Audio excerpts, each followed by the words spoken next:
दोस्तों, क्या सच में भारत की राजनीति में एक ऐसा मोड़ आने वाला है जहां बहुजन राजनीति की सबसे मजबूत आवाज फिर से देश की सबसे बड़ी कुर्सी की तरफ बढ़ती दिखाई दे रही है?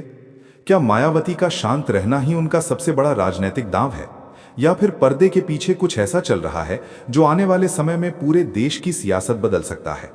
अगर आप भी राजनीति के हर बड़े बदलाव को सबसे पहले समझना चाहते हैं तो अभी चैनल को सब्सक्राइब कर लीजिए, क्योंकि यहाँ हम बातें करते हैं तथ्यों, संकेतों और उन रणनीतियों की जिनके बारे में अक्सर खुलकर चर्चा नहीं होती।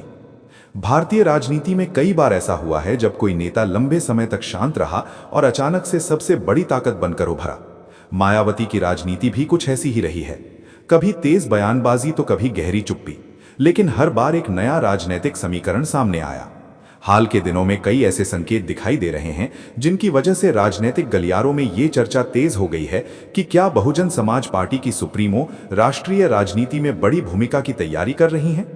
ये कहना अभी जल्दबाजी होगी कि कौन प्रधानमंत्री बनेगा या नहीं, लेकिन संकेतों को समझना राजनीति की सबसे बड़ी कला होती है। पहला बड़ा संकेत उनकी रणनीतिक चुप्पी को माना जा रहा है। राजनीति में अक्सर जो नेता हर मुद्दे पर बोलते रहते हैं वे अपनी रणनीति जल्दी खोल देते हैं, लेकिन मायावती ने कई बड़े राष्ट्रीय मुद्दों पर सीमित और संतुलित प्रतिक्रिया दी है। इससे ये संदेश जाता है कि वो खुद को केवल राज्य की राजनीति तक सीमित नहीं रखना चाहती, बल्कि राष्ट्रीय स्तर पर एक संतुलित और गंभीर नेता की छवि बना रही हैं। राजनीतिक विश्लेषकों का मानना है कि जब कोई नेता राष्ट्रीय छवि पर काम करता है तो उसके बयान भी उसी हिसाब से बदले हुए नजर आते हैं। दूसरा संकेत संगठन के स्तर पर बदलाव से जुड़ा है। पिछले कुछ समय में पार्टी के भीतर कई नई जिम्मेदारियां दी गईं और पुराने कार्यकर्ताओं को फिर से सक्रिय किया गया। उत्तर प्रदेश के साथ साथ अन्य राज्यों में भी संगठन को मजबूत करने की कोशिशें दिखाई दे रही हैं। अगर कोई पार्टी केवल एक राज्य की राजनीति तक सीमित रहना चाहती है तो वो राष्ट्रीय विस्तार पर इतना ध्यान नहीं देती। यही वजह है कि कई लोग इसे बड़े लक्ष्य की तैयारी मान रहे हैं। तीसरा संकेत सामाजिक समीकरणों की नई रणनीति से जुड़ा हुआ है। मायावती की राजनीति हमेशा सामाजिक न्याय और बहुजन विचारधारा के इर्द गिर्द रही है, लेकिन हाल में उन्होंने अपने भाषणों में व्यापक वर्गों को जोड़ने की बात भी कही है। जब कोई नेता अपने कोर वोट बैंक से बाहर जाकर नई सामाजिक ताकतों को जोड़ने की कोशिश करता है तो ये राष्ट्रीय स्तर पर विस्तार का संकेत माना जाता है। राजनीति में गठबंधन और सामाजिक संतुलन बहुत अहम भूमिका निभाते हैं, और यही कारण है कि कई राजनीतिक विशेषज्ञ इस बदलाव को बड़ी रणनीति का हिस्सा बता रहे हैं। चौथा संकेत उनकी सार्वजनिक छवि में आए बदलाव से जुड़ा है। पहले जहां उनके कार्यक्रम सीमित नजर आते थे, वहीं अब डिजिटल प्लेटफॉर्म्स पर उनकी मौजूदगी और संदेशों की शैली में भी बदलाव देखा जा रहा है।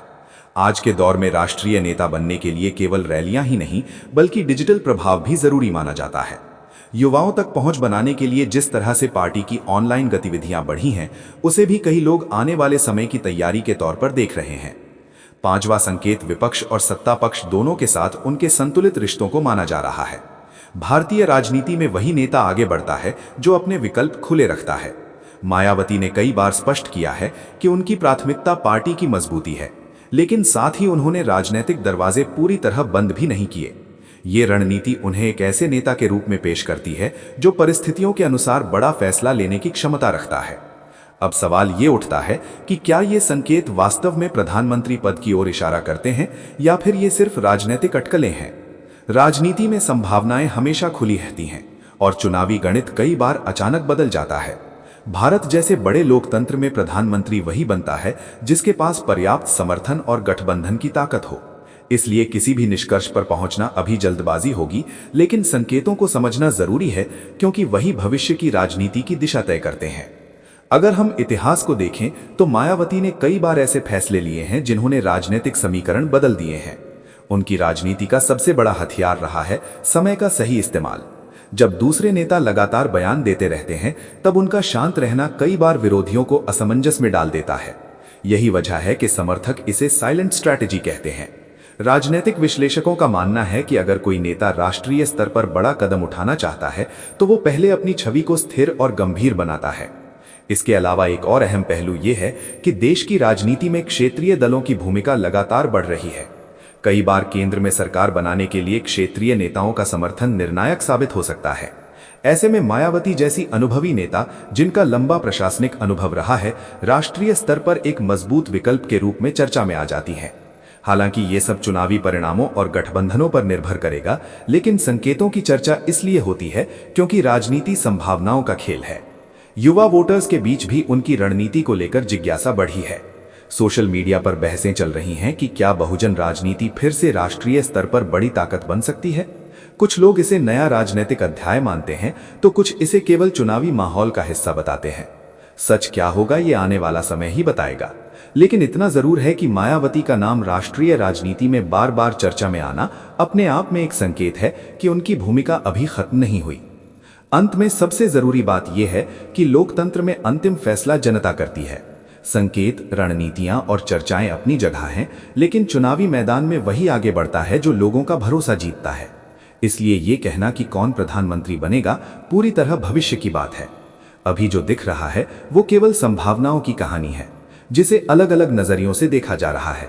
राजनीति की सबसे दिलचस्प बात यह होती है कि जो चीज सामने दिखाई देती है उसके पीछे अक्सर कई परतें छिपी होती हैं। पिछले कुछ समय में जिस तरह से बहुजन समाज पार्टी ने अपने संगठनात्मक ढांचे को धीरे धीरे सक्रिय किया है, उसने राजनीतिक विश्लेषकों को सोचने पर मजबूर कर दिया है कि क्या ये केवल राज्य स्तर की तैयारी है या फिर कोई बड़ा राष्ट्रीय खाका तैयार किया जा रहा है। कई जिलों में नए चेहरों को मौका देने की चर्चा हुई, तो कुछ जगहों पर पुराने और अनुभवी नेताओं को फिर से मैदान में उतारने की रणनीति अपनाई गई।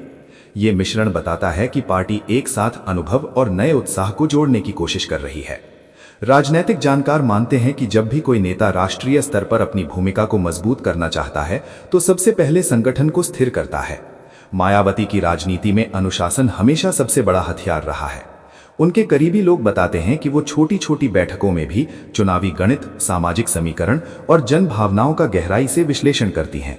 यही वजह है कि उनके फैसले कई बार अचानक लगते हैं, लेकिन उनके पीछे लंबी तैयारी होती है। हाल के महीनों में जिस तरह से पार्टी के अंदर संदेश दिया गया कि हर कार्यकर्ता को बूथ स्तर तक सक्रिय रहना है, उसे भी एक बड़े लक्ष्य से जोड़कर देखा जा रहा है। इसके साथ ही राजनीतिक माहौल में गठबंधन की संभावनाओं को लेकर भी चर्चा बढ़ी है। भारत की राजनीति में कई बार ऐसा हुआ है जब चुनाव के बाद नए समीकरण बने और एकदम अलग तस्वीर सामने आई। मायावती ने हमेशा ये कहा है कि उनकी प्राथमिकता पार्टी की विचारधारा और कार्यकर्ताओं का सम्मान है, लेकिन साथ ही उन्होंने ये भी संकेत दिया है कि राजनीति में संवाद के दरवाजे बंद नहीं होने चाहिए। यही संतुलन उन्हें एक ऐसे नेता के रूप में पेश करता है जो परिस्थितियों के अनुसार अपनी चाल चल सकता है। कुछ विश्लेषकों का मानना है कि अगर भविष्य में कोई त्रिशंकु स्थिति बनती है तो अनुभवी क्षेत्रीय नेताओं की भूमिका बहुत महत्वपूर्ण हो सकती है। एक और पहलू जिस पर चर्चा हो रही है वो है उनके भाषणों का बदलता अंदाज। पहले जहां उनका फोकस मुख्य रूप से उत्तर प्रदेश की राजनीति पर रहता था, वहीं अब कई बार उनके बयान राष्ट्रीय मुद्दों को छूते हुए दिखाई देते हैं। आर्थिक नीतियां, सामाजिक न्याय, संविधान की बात और प्रशासनिक अनुभव जैसे विषयों को सामने लाकर वो खुद को एक बड़े राजनीतिक विमर्श में स्थापित करने की कोशिश करती नजर आती हैं।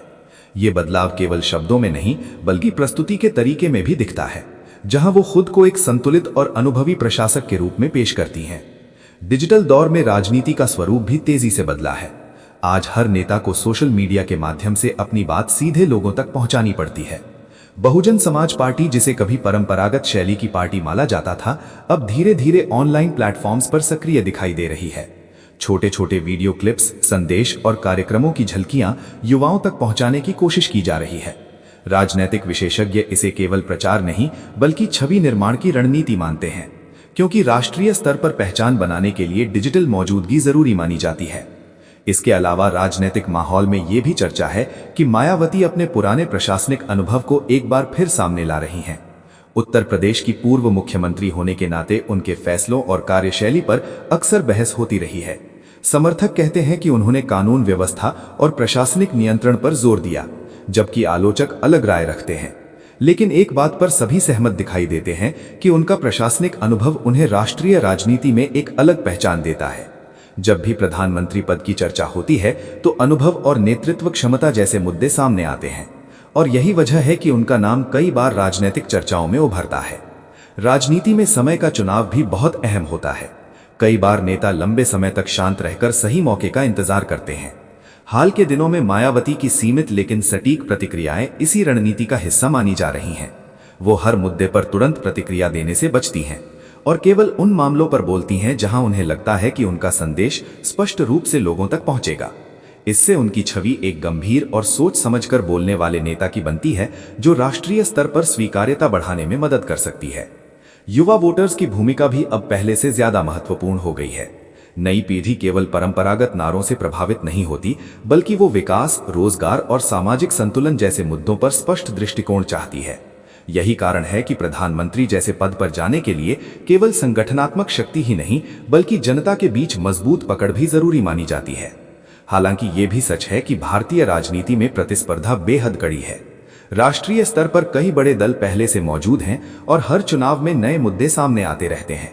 ऐसे में किसी भी नेता के लिए प्रधानमंत्री पद तक पहुंचना केवल व्यक्तिगत रणनीति से नहीं, बल्कि व्यापक समर्थन और चुनावी परिणामों पर निर्भर करता है। इसलिए जो चर्चाएं अभी चल रही हैं, उन्हें संभावनाओं के रूप में ही देखा जाना चाहिए, ना कि किसी निश्चित भविष्यवाणी के रूप में। राजनीति में हर कदम जनता के फैसले से तय होता है और यही लोकतंत्र की सबसे बड़ी ताकत है। दिलचस्प बात यह